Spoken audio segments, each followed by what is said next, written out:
कहते हैं कि चटोरापन और कंजूसी बुढ़ापे की खास दो आदतें हैं। हमारी बीवी भी, माफ कीजिएगा, बीवी उसका नाम ही है उस स्त्री का। तो बीवी जो है, सुबह होती सबसे पहले उठकर अपने पोपले मुंह को खाने लायक बनाने के लिए जैसे ही उठती है तो अपनी चारपाई के नीचे पड़े लोटे को उठाती है। फिर उसके भीतर भरे पानी में डूबे हुए अपने नकली दांत निकालकर मुंह में ऐसे फिट करती है जैसे कोई अपनी जेब में पर्स रखता है। फिर कुल्ला करके दीवार में बनी एक अलमारी से रस का पैकेट निकालती है और मेज पर कटोरी से ढके चाय के गिलास को वहीं पड़ी पड़ी बड़ी कटोरी में डाल लेती है। उसमें रस को डुबो डुबो कर खाती है। चाय में आज भी मीठा कम हुआ तो ये बहुत चाय दे के गई है या गर्म पानी? अरे भाई, तुम लोगों को ये शुगर वुगर होता है तो क्या सारा संसार मीठा खाना बंद कर दे? वे मन ही मन कोसेंगी, अरे गुड्डू बेटा, थोड़ी चीनी दे के जाना। वो पोते को आवाज लगा देती है। असल में वो सुनाना बहू को ही चाहती है। और फिर बहू खींचती खींचती सी आती है और शक्कर का एक छोटा डिब्बा लगभग पटकते हुए उनके पास रख देती है। जितना मीठा चाहिए, जितना मन हो डाल लो, हमारे डालने से तो तुम्हारा मीठा पूरा होने से रहा। बीवी बूढ़ी है और उनकी सारी इच्छाएं जीभ पर केंद्रित हो गई है, पर मन है कि पैसा होने के बावजूद उसे खर्च करने का हौसला नहीं देता। ऐसी ही है हमारी बीबी। उम्र लगभग 80 के पार।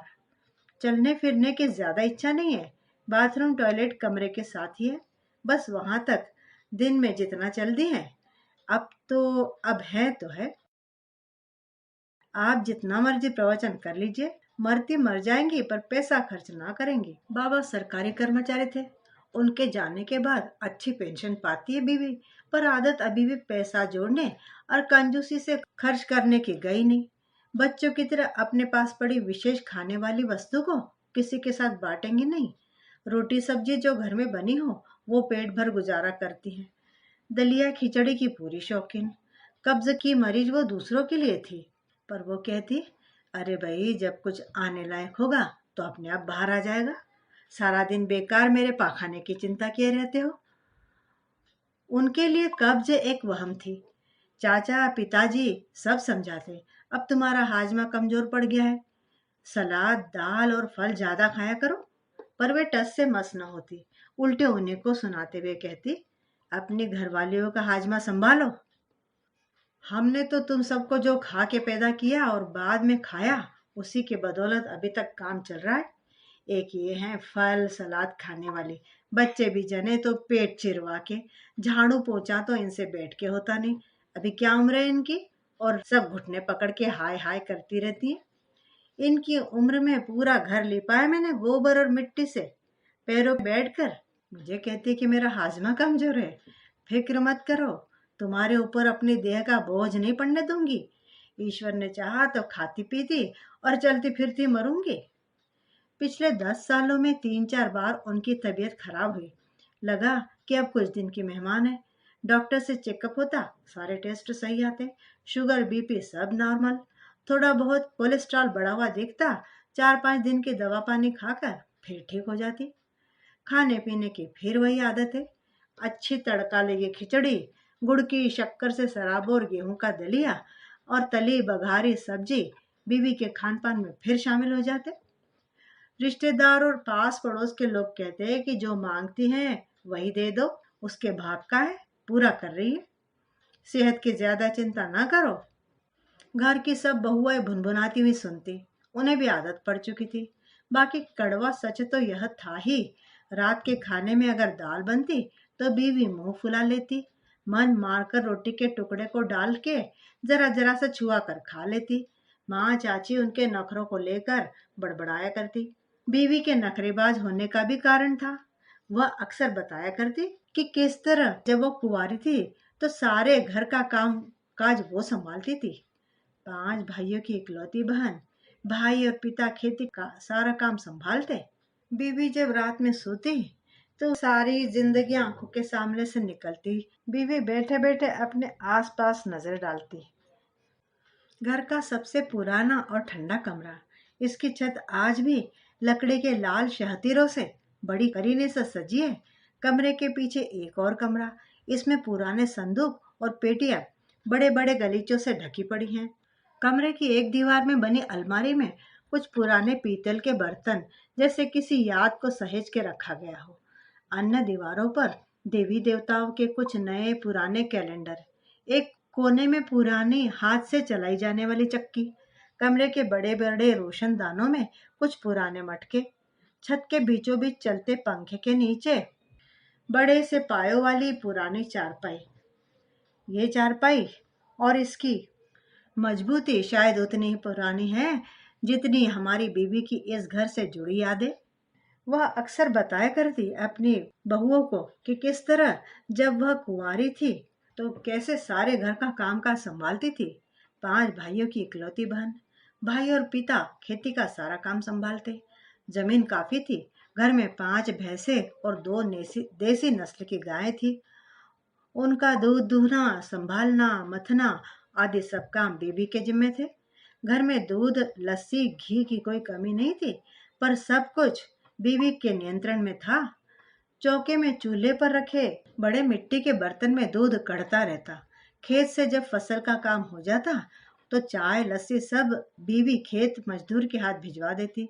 20-20 जनों की रोटियां बना पका कर भेजना सब बीवी अपनी भाभी के साथ करवाती। उनकी माँ गठिया की मरीज थी, जिस कारण उनसे ज्यादा काम न होता। शाम मुँह अंधेरे जब भाई और पिता घर लौटे तो चूल्हे पर कढ़ रहे दूध में आटे से बनी सेवइयां पक चुकी होती। बीवी खुद सबको बड़े बड़े कटोरों में भर भर कर खाने को देती। पास में गुड़ की शक्कर का भरा हुआ कटोरदान पड़ा होता, जिसका जितना मन होता अपनी अपनी सेवइयों में डाल लेता। उन दिनों लोग शारीरिक मेहनत ज्यादा करते थे, इसलिए मीठा खूब खाते, पर किसी को शक्कर का रोग ना होता था। बीवी कई बार भाइयों के लिए रोटियों में शक्कर और खूब सारा घी डालकर चूरी कूटती और उनके लड्डू बनाकर थाल में रख देती। सब भाई बांट कर खाते और बीवी की बड़ी प्रशंसा करते। भाभी को भी अपनी ननद का पता था कि खाने में दाल तो उसे बिल्कुल पसंद नहीं। तली बघारी सब्जियां हो, खिचड़ी, दलिया, सेवइयां, खीर, पूड़े हो, यही बीवी के पसंद है। 5.5 फुट से ज्यादा लंबी बीवी घर के कूड़े करकट से भरी 30-40 किलो के बड़े बड़े टोकरे को ऐसे ही थोड़े ना उठाकर बाहर ढलान में फेंक आती। सारे पशुओं का गोबर खींचना, इकट्ठा करना, उसको बाहर लगी रूढ़ी पर फेंकना बड़े जोर के काम थे। बीवी सब बड़े हिम्मत से करती। ये घर कम था, हवेली ज्यादा। रहने वाले मैं, तेरे बाबा और उनकी माँ। काम तो एक आंगन और कमरे में चल जाता था, लेकिन पूरे घर को मैं झाड़ू पोंछा लगा के साफ रखती थी। पूरे घर का फर्श गोबर और मिट्टी से लीपती। मेरे भाई ने एक बार गांव से ही मिस्त्री भेज दिया और उसके साथ खुद काम करवा के सब टूट फूट की मरम्मत करवाई। बंटवारे के बाद जब सरकार ने घर का कब्जा दिया था तो मेरे ससुर को ये घर मिला। परिवार बड़ा था, इसलिए घर भी काफी बड़ा था। पहले इस घर में मुसलमान रहते थे। सुनते हैं जाने से पहले अपना सब दबा गड़ा अपने जान पहचान वाले पड़ोसियों को दे गए थे। हम लोग भी ऐसे ही लुट पिट कर लाहौर से इधर आए थे। तब बड़ा बुरा वक्त था। मैं भी कोई 12-13 साल की रही होंगी। बीवी बताती और हम बच्चों की आंखों के आगे कितने ही दृश्य जैसे साक्षात होने लगते। अच्छा, बीवी अपने घर से कोई सामान वगैरह नहीं लाई थी? तो क्या अपने इस घर से कुछ निकला जो मुसलमान छोड़ गए थे? हमें जिज्ञासा होती जानने की। अरे कहाँ, 2-2 फुट चौड़ी दीवारें थी इस हवेली में। दीवार में कहीं ईंट के पीछे कोई खड्ड सी होती, उसमें मिट्टी के बर्तन निकलते या उनमें चूना भरा होता। हाँ, ये ऊपर की तरफ मेरे कमरे की दीवार में एक अलमारी जैसा रखना सा बना था। भाई ने मिस्त्री से छत की मरम्मत करवाते समय साफ करवाया तो लोहे के बड़े बर्तन निकले थे। बाकी मेरी सास बड़ी घुन्नी थी। सब पैसा टका कहाँ है कहाँ नहीं है वो सब खोजबीन कर चुकी थी। तेरे बाबा के लिए पूरे 5,000 उन दिनों मेरे ससुर एक बनिया के पास जमा करके गए थे। उनके मरने के बाद जब मेरी सास बनिया से पैसा मांगने गई तो वह साफ मुकर गया। कहने लगा कि पैसे तो दिए थे लेकिन सिर्फ 2,000 दिए थे। ये लेने हो तो जब मर्जी ले जा। मेरी सास ने बहुत शोर मचाया, पर बनिया एक न माना और 2,000 देकर पल्ला झाड़ गया। कहते हैं कि 1 साल के भीतर ही बनिए का बड़ा लड़का मर गया। उसकी घरवाली को वहम रहने लगा। बनिए की घरवाली ने मेरी सास के पैर पकड़ लिए और बाकी पैसे देकर भूल चूक मानी। उस जमाने में 5,000 बड़ी रकम होती थी। उन पैसों का क्या किया होगा, कैसे खर्चे किए होंगे, इस बारे में हम पूछते तो बीवी कहती, अरे मेरी सास और तेरे बाबा खाना कम खाते थे और मिठाई ज्यादा। मेरी सास के सिरहाने एक छोटी मटकी पड़ी मैंने भी देखी थी। उसमें बर्फी, खोया और जलेबियां रखा रहती थी। दोनों माँ बेटे चाय या दूध के साथ खा पी के गुजारा करते। आस पड़ोस वाले यही बताते थे मुझे जब मैं ब्याह करके आई। बीवी की बात सुनकर पिताजी हंसने लगते हैं। बताओ भला, हमारी दादी 5,000 की बर्फी खा गई। माँ उन दिनों रुपए किलो तो बर्फी का रेट होगा। तुम भी क्या बात करती हो। अच्छा ये बता काका, जब तू 8 साल का था तो यहाँ आंगन वाले कुएं में अगर कोई भांडा गिर जाता तो कैसे रस्सी के सारे फट से उतर जाता था। आजकल ये तेरे बच्चे इतने बड़े हो गए, पर है कोई जो ऐसा जोखिम वाला काम कर सके। चौबारे की सीढ़ियां चढ़ते तो इनके दम फूल जाते हैं। अरे ओले, लोगों की खुराक भी थी और काम भी बहुत थे। अब तो न ढंग का खाने को है और न कोई जोर वाला काम। बीवी की बात सुनकर सब चुप कर जाते। वैसे समय बदला तो है, खाने पीने के ढंग भी बदल गए। अब सारा मामला ही परहेज पर अटक गया है। ये खाओ, वो ना खाओ, और क्या खाए क्या ना खाए। वर्तमान समय के बड़े विमर्श हो चुके हैं। अब पिता और चाचा जी भी कब तक पेंशनर बीवी की कंजूसी से परेशान होकर फल वगैरह लाते। कई बार आदमी किसी की जिद पर ही खींच जाता है। सबकी अपनी अपनी जिम्मेदारी और खर्चे भी बढ़ गए थे। उन्होंने बीवी को उनके जिद और कंजूसी के साथ ही झेलने का मन बना लिया। फिर भी कभी कभी लोग लाज से डरते डरते फल लाकर दे ही देते। कब्ज के लिए लिवर टॉनिक ला रखते तो बीवी कह देती, भैया इसके पैसे ले लो जितने भी लगे हैं, तुम लोगों का अपना बहुत खर्चा है, कहकर अपने कुर्ते की जेब से पैसे निकाल कर दे देती। उनकी उम्र बढ़ रही थी, शरीर का वजन बढ़ रहा था। ज्यादा चलने फिरने की अब उन्हें आदत न थी। पानी वो बहुत कम पीती। खाना खाने के बाद जो पी लिया सो पी लिया। आजकल की तरह कोई 10 या 12 गिलास पानी पीने का टारगेट बनाकर वो नहीं चलती थी। पानी भी कोई पीने वाली चीज है? ऐसे ही आदमी अपना पेट फाड़ ले। जब जरूरत हो तो पानी पियो। पानी से पेट भर लेने से थोड़ा काम चलता है। भोजन के लिए भी तो जगह बचे। बीवी के तर्कों के सामने सबके सुझाव बेकार थे। हर महीने पेंशन का उन्हें पूरा ध्यान रहता था। पिताजी से पूछती रहती थी कि सरकार कब पैसे बढ़ाएगी। हर महीने स्कूटर के पीछे बैठकर बैंक तक जाती और अपने पेंशन का बस तीसरा हिस्सा ही निकलवाती। जब पूरा 1 लाख हो जाए, साहब उसकी एफडी करवा देना और वारिस के नाम में मेरे सब लड़कों का नाम डालना, बैंक मैनेजर से कह देती। पिताजी साथ होते। उन्हें पहले पल ये बात बड़ी बुरी लगती थी कि बीवी उनसे क्यों नहीं कहती। बड़ा अविश्वास सा उन्हें महसूस होता। पर धीरे धीरे वो अपनी माँ के स्वभाव को समझने लगे थे। कुछ न बोलते। परिवार में बच्चों और बुजुर्गों की खूब बनती है। उनमें परस्पर प्यार और लेन देन का अपना ही मजा रहता है, अपना ही हिसाब किताब होता है। इस मामले में भी बीबी चूक गई थी। वे परिवार के बच्चों को भी त्योहार या किसी अन्य मौके पर बड़ी कंजूसी से ही कुछ देती। हम बच्चे भी उनके नखरों और आदतों को देखते सुनते ही बड़े हुए थे। इस कारण हमारे मन में भी उन्हें लेकर एक दूरी ही बनी रही। इनकी कंजूसी पर कई बार बहुत गुस्सा भी आता। इसलिए घर के बच्चे भी उन्हें लेकर स्वार्थी हो गए थे। मोहल्ले में जितनी मर्जी फल बेचने वाले निकले, पर वो कभी नहीं खरीदती। उनके हिसाब से फलों के रेट अब बहुत ज्यादा है। कहीं न कहीं उनके मन में चीजों की कीमतें बहुत पुरानी कीमतों पर ठहरी हुई है और वे उनके हिसाब से ही चीजों के महंगे सस्ते होने का मापदंड तय करती है। अगर कोई फल या मिठाई दे गया तो उसे लेकर उनका मुंह बच्चों वाला है। फिर चाहे कोई बच्चा हो या बड़ा, उससे छुपा के रख देती। कई बार घर के सदस्य जानबूझकर पूछते, अब सारी गृहस्थी की जिम्मेदारी तो तुम निपटा चुकी हो, तो क्यों एफडी के चक्कर में पड़ी हो। खा पी लिया करो। क्यों भाई, तुम्हें क्या तकलीफ है। और मेरे भी तो खर्चे हैं। दवा है, कोई आया गया होता तो शगुन भी देना पड़ता है। त्योहार और कभी गांव का मेला आता है तो सब बच्चे मेरी तरफ देखने लगते। अभी पोते पोतियों की शादियों में भी सोने की अंगूठियां, झुमके, कपड़ा वगैरह की जिम्मेदारी जो मेरी है वो बिना पूरी किए कैसे काम चलेगा? पिछले साल जब बेटी के बच्चों की शादी में शगुन दिया था तो ये सब बहुएं मेरी तरफ कैसे देख रही थी? अब ये बिना लिए मानेंगी? और मैं तो खुद ही देने को तैयार बैठी हूँ। इसीलिए जोड़ रही हूँ। मैं क्यों फालतू खर्च करूँ भला?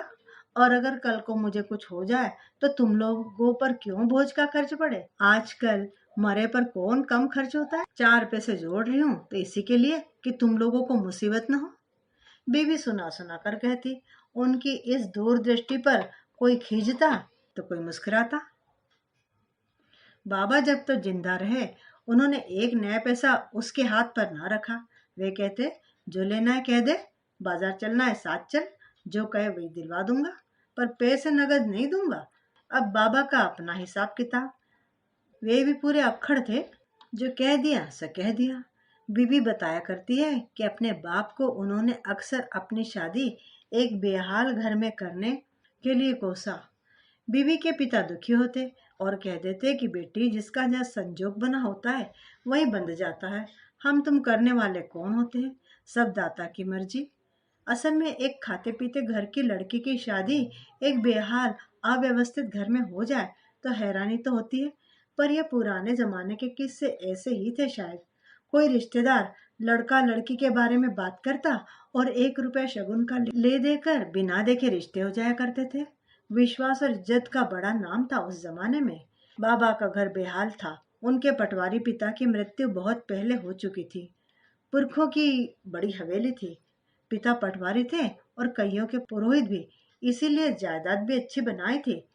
जायदाद उड़ाने में उन्होंने भी तत्परता ही दिखाई। खाने पीने के शौकीन तो थे ही।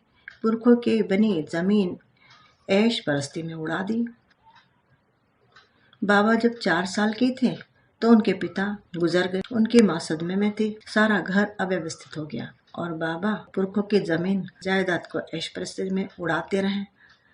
माँ सदमे की वजह से घर में न ज्यादा ध्यान देती और न ज्यादा काम धामी करती। हाँ, वो मिठाई खाने की खूब शौकीन थी।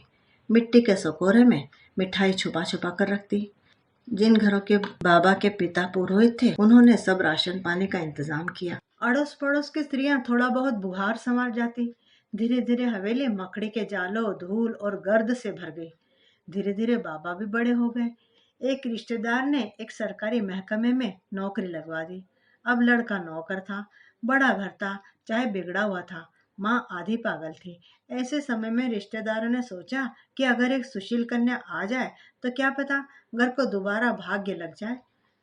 बाबा का मुलाजिम होना और उनके पास बड़ी हवेली या घर होना एक बड़ी बात थी उन दिनों के लिए भी। इसी बात के स्तर पर बाबा के ताऊजी ने उनका घर बसाने में मदद की। रिश्ता तय हो गया और बीवी इस घर में ब्याह कराई। बीवी के आने पर बाबा थोड़ा सहज हो गए। घर में चूल्हा जला, सफाई हुई और एक व्यवस्था सी चल पड़ी। बीवी की सास को व्यवस्था में रहने की आदत थी नहीं और बीवी को व्यवस्था में रहने की आदत थी। यही बात दोनों के बीच अक्सर झगड़े का कारण बनती। बीवी की सास अक्सर आने जाने वालों से शिकायत करती कि जब से ये आई है मेरा लड़का मुझसे छिन गया है।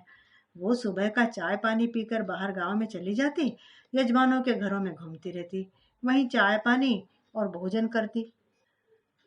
बीवी बताती है कि उनकी सास जाते घर के दरवाजे के बाहर चूल्हे की राख बिछाते थे, ताकि अगर कोई घर से बाहर जाए या अंदर आए तो उसके पैरों के निशान राख पर छप जाए और शाम को वो घर लौटकर झगड़े का कोई कारण ढूंढ सके, बाबा को भड़का सके।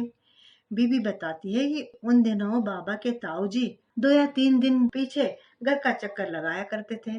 घर के अंदर कभी ना आते। घर के बाहर पड़ी चारपाई पर बैठ जाते और आवाज लगाकर घर का हालचाल पूछ लेते। किसी चीज की कोई जरूरत हो तो बताने को कहते। बीबी से वो चाय या लस्सी कहकर मांग लेते थे। लस्सी में शक्कर घोलकर पीते थे। बीबी बताती है कि उन्होंने कभी ताऊजी की शक्ल नहीं देखी थी। 2 हाथ का घूंघट निकालने का रिवाज जो था। बाबा के हिस्से की जमीन पर भी ताऊ और उनके बेटे खेती करते थे और हर साल फसल में से हिस्सा दे दिया करते थे। एक गाय बीबी के पिताजी छोड़ गए थे। बाबा जब भी शाम को अपनी सरकारी नौकरी से लौटते, आते हुए अपनी साइकिल पर हरे चारे का गट्ठर लाद लाते। पर चारे को बारीक काटने से लेकर गाय को दुहने तक की सारी जिम्मेदारी बीवी के पल्ले थी, क्योंकि शाम को बीवी की सास भी लौट आती थी और उसके सामने अगर बाबा बीवी का हाथ भी बटाना चाहते तो वो टोक देती और कहती कि इसे खुद सारा काम करने दे, वरना लोग बाग कहेंगे कि जोरू का गुलाम बन गया है तू। बीवी की सास यानी हमारी परदादी एक दकियानुसी समाज की परंपरावादी बुढ़िया थी। खैर, समय बीतता गया। हर 2 साल बाद परिवार में एक नया सदस्य आता गया। कुल 5 बच्चे हुए बीवी के, जिनमें से एक बच्चे की नमूनिया से मौत हो गई। उन दिनों इलाज के इतने अच्छे साधन या डॉक्टर तो थे नहीं, न ही परिवार में देखभाल करने वाला कोई था। बच्चे गिरते पड़ते खुद ही संभले तो ठीक, वरना उनकी किस्मत। बच्चे पैदा करने में कोई कंजूसी ना दिखाई जाती। परिवारों में यही सोच हावी थी कि जितने ज्यादा बच्चे होंगे उतना ही घर और खेत के कामों में सुविधा होगा, कमाने वाले ज्यादा होंगे। भरे पूरे परिवार का मतलब यही था कि रहने खाने की कोई श्रेष्ठ व्यवस्था हो या न हो, पर जब कोई पूछे कि परिवार में कितने बच्चे हैं तो आप सीना तान कर ये कह सके कि अच्छी खासी गिनती है जी। गांव में तो ये शायद मर्दानगी का बड़ा सबूत भी था, और बच्चों को ज्यादा पढ़ाने लिखाने या उन पर ज्यादा खर्च करने का भी कोई प्रचलन नहीं था। गांव के हर वर्ग और जाति में यही सब चल रहा था। शिक्षा और परिवार नियोजन वाली क्रांति तो अब भी 20% लोगों पर काम कर रही है। बीवी बताती है कि बच्चों के बड़े होने से कुछ सहारा सा हो गया, अब घर का अकेलेपन नहीं था। बाबा भी बच्चों के प्रति अपना थोड़ा बहुत फर्ज निभाने लगे थे। बीवी की सास के मरने के बाद अड़ोस पड़ोस की स्त्रियां भी सारी दोपहर घर के आंगन में खासी रौनक बनाए रखती। घर का आंगन खुला खुला था, इसलिए दरी बुनने, चरखा कातने और सूत रंगने का काम इकट्ठे बैठकर किया करती। चरखे की मध्यम घू घू अनोखा सा संगीत वहां फैलाए रखती।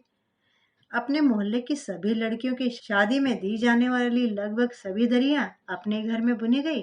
हाथ खड्डी लगी होती और वो बातें करती, दरिया बुनती रहती।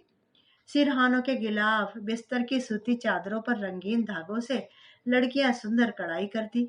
पहले ये सब काम लड़कियां एक दूसरे से देखकर या अपनी माँ से सीख लेती थी। ये सब लड़कियों के लिए जरूरी माना जाता था। आजकल तो जब बाजार में जाओ जितना मन करे अपनी मर्जी का उठा लाओ। पहले ऐसी मौज नहीं थी। अपने कमरे की चारपाई पर बैठी वह अपने अतीत को याद करती हुई हमें बताया करती। मोटे शीशे वाले चश्मे के पीछे दिखती उनकी आंखें जैसे कई दृश्य हमारे सामने ला कर रख देती। हम अपने मोबाइल में खोए हुए हूँ करते रहते। ये जरूरी था कि हम हूँ करें, नहीं तो बीवी रुक जाती और कहती, निकम्मो, मेरी बात का कोई हुंकारा तो तुम लोग भरते नहीं, मैं पागलों की तरह बोलती जा रही हूँ। हम माफी मांगते हुए बात सुनने की मिन्नत करते, पर फिर वो ना बोलती और फिर अगले दिन ही बात शुरू करती। हम सब बच्चों ने बचपन से उनकी अनेकों बातें, कहानियां ऐसे ही सुनी है। इनमें हूँ करना एक अहम शर्त थी। जब हम छोटे थे तो अक्सर सोने से पहले खा पीकर बीबी के बिस्तर पर जाकर उनके साथ लेट जाते। वे कहानियां सुनाती, चिड़िया, कौआ, राजा रानी, जादूगर, परी के अनेकों किस्से। बीबी पढ़ी लिखी नहीं थी, पर फिर भी उनके पास पहेलियों और कहानियों का खजाना था। हम हैरान होते उनके इस अनोखे संग्रह पर। जाने कहां कहां से उन्होंने इतनी कहानियां जुटाई थी। वे एक के बाद एक सुनाया करती, कभी ना थकती। हम सुनते सुनते थक जाते, सो जाते, तो कई बार वो हिलाकर पूछती, अरे तुम लोग सो गए, ना हूं ना हाँ करते हो, जाओ अब भागो अपने अपने बिस्तरों पर। हो, हम इनकार करते कि नहीं नहीं, हम नहीं सोए, ताकि कहानी चलती रहे। पर नींद आखिर हमें हरा ही देती। कई बार सुबह आंख खुलती तो सोचते कि हम बीबी के बिस्तर से उठकर यहाँ अपने बिस्तर पर कब आए। असल में माँ या पिताजी कई बार हमें सोने पर गोद में ही उठा लाते, या हम खुद आधी नींद में उनके साथ उठकर आते और सुबह याद न रहता।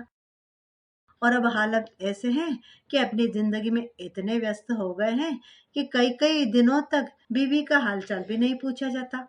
उनके पास 2 घड़ी बैठकर उनकी बातें नहीं सुनी जाती। अब बच्चे भी अपने आदतें बदल चुके हैं।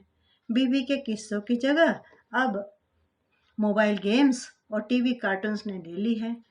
बीवी की नजर अब धीरे धीरे कमजोर हो गई है। शरीर भी कमजोर हो गया है। कई बार बैठे बैठे लुढ़क जाती है। पूछो कि क्या हुआ तो कहेंगी, जाने कौन मुझे धक्का दे जाता है। उनकी हालत धीरे धीरे बिगड़ रही है। पुरानी स्मृति सब याद है, नया भूल जाती है। मिलने कोई आएगा तो उसे बताएगी कोई और ही है। असल बात यह है कि इस हालत में भी पेंशन, पैसे और खर्च का पूरा हिसाब अब भी वो सही बताती है। खैर, समय बीत रहा है। बीवी का शरीर लगातार कमजोर पड़ता जा रहा है। आजकल उन्हें अकेले रहना अच्छा नहीं लगता। सारा दिन पड़े पड़े वे ऊब जाती हैं। लगता है जैसे वे बहुत सी बातें और अनगिनत किस्से सुनाना चाहती है। कई बार जब सब घर वाले फुर्सत में उनके पास इकट्ठे हो जाते हैं और कोई पुरानी बात छेड़ते हैं, तो वे न जाने कितनी ही नई बातें सुनाया करती है जो हमने अभी तक ना सुनी है। नए पात्र, उनको लेकर उनका रोष, प्यार और भावनाएं, खासकर वो अपने पिता को कोसना कभी नहीं भूलती। बहुओं को कोस भी देती है और उनकी फिक्र भी करती है। अपने पैसे को लेकर वे आज भी परेशान हो जाती है।